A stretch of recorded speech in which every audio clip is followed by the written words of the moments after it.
அனைவருக்கும் வணக்கம். இன்னைக்கு டிஎன்ஏல என்ன இம்பார்ட்டன்ட் டாபிக் இருக்கு அப்படிங்கிறத பார்ப்போம். முதல்ல என்ன குடுத்திருக்காங்கன்னா, சிந்து நதிகளின் நீரை ராஜஸ்தானுக்கு திருப்ப திட்டம் அப்படின்னு சொல்லி குடுத்திருக்காங்க. ஸோ சிந்து நதிகள் பொறுத்தவரைக்கும் பார்த்தீங்கன்னா, இண்டஸ் ரிவர் அப்படின்னு சொல்லி இங்கிலீஷ் சொல்லுவோம். ஓகேங்களா?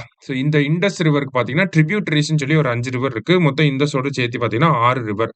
இந்த 6 நதிகளையும் சிந்து நதிநீர் ஒப்பந்தம் 1960 படி பார்க்கிறப்ப 2ஆக பிரிப்பாங்க. எப்படி பிரிக்கிறாங்க அப்படின்னா, 1 சிஜேஐ செனாப், ஜீலம், இந்தஸ் இது ஒரு சைடும்.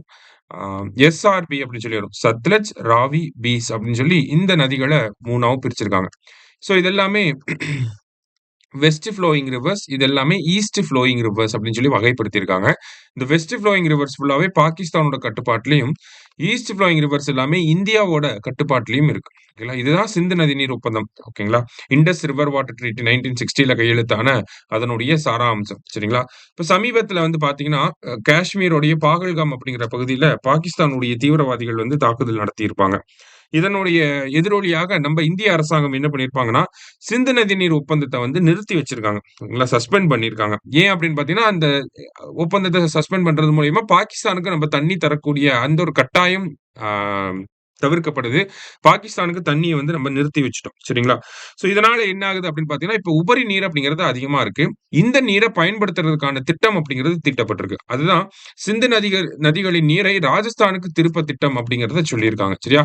இப்ப பாகிஸ்தானுக்கு தண்ணி அனுப்புறத நிப்பாட்டுனனால நமக்கு இருக்கக்கூடிய எக்ஸ்ட்ரா வாட்டர வந்து வறண்ட பகுதி ராஜஸ்தான்ல இருக்கக்கூடிய வறண்ட பகுதிகளுக்கு வந்து திருப்பிவிட முடிவு செய்யப்பட்டிருக்கு. இதற்காக காஷ்மீர்லேருந்து ராஜஸ்தான் வரைக்கும் பார்த்தீங்கன்னா, ஒரு 113 கிலோமீட்டர் தொலைவுக்கு ஒரு மிகப்பெரிய கால்வாய் கட்டவும் மத்திய அரசாங்கம் முடிவு செஞ்சிருக்கிறதாக தகவல் வந்திருக்கு. சரிங்களா? இதனால இமாச்சல பிரதேசம், காஷ்மீர், பஞ்சாப், ஹரியானா, ராஜஸ்தான் போன்ற மாநிலங்கள் எல்லாமே ரொம்ப பயனடையக்கூடிய ஒரு மாநிலங்களாக இருக்கும். அங்க இருக்கக்கூடிய விவசாயம் அதிகமாக வாய்ப்புகள் இருக்கு. புதிய அணைகள் கட்டப்படுறதுனால நிறைய வேலை வாய்ப்புகளோட நிறைய விஷயங்கள் நமக்கு நிலத்தடி நீர் பெருக்கம்ல இருந்து நிறைய ஒரு அட்வான்டேஜ் வந்து இருக்கு. அதே மாரி நீர்மின் நிலையங்கள் மூலியமா மின்சாரம் உற்பத்திக்குமே அதிக வாய்ப்புகள் இருக்கு அப்படிங்கிறத சொல்லியிருக்காங்க. சரியா? இன்னைக்கு டிஎன்ஏல இந்த முக்கியமான செய்திய பார்த்திருக்கோம். நன்றி. சுரேஷ் ஐஏஎஸ் அகாடமி வெற்றியின் முகவரி.